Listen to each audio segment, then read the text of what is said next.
ที่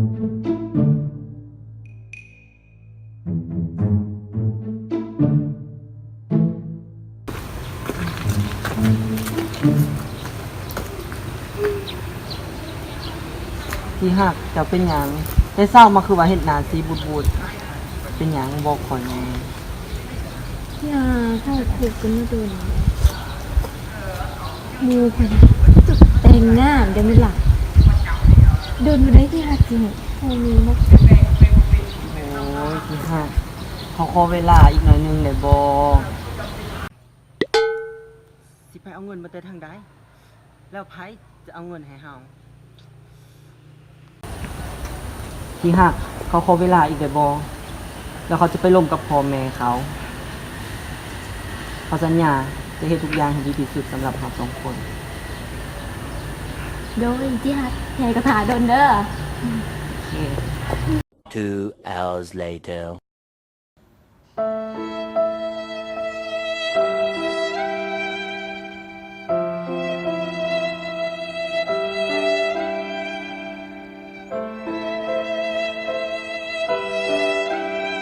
Three days later.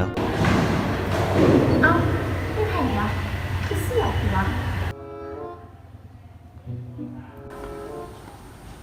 เอ้าเสี่ยวมึงไม่เอ็ดอะไรอยู่นี่เสี่ยวมึงเฮ็ดหน้าเศร้าเนี่ย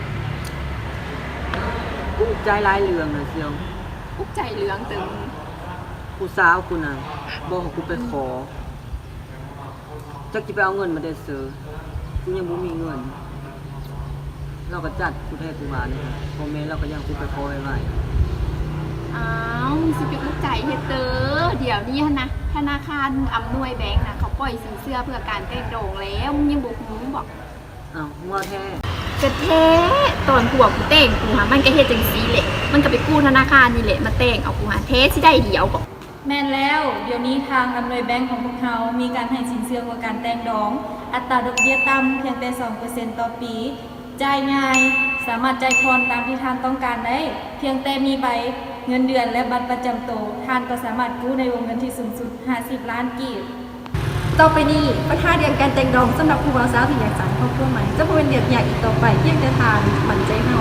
อำนวยแบงค์ซึ่งว่าสถานที่ตั้งอยู่บ้านทำหูของออมสามบ่ต้องหาผู้ทานปิงได้หาทานไปบ่ฮอดก็บ่ถึงสามารถติดต่อเฮาได้ที่1628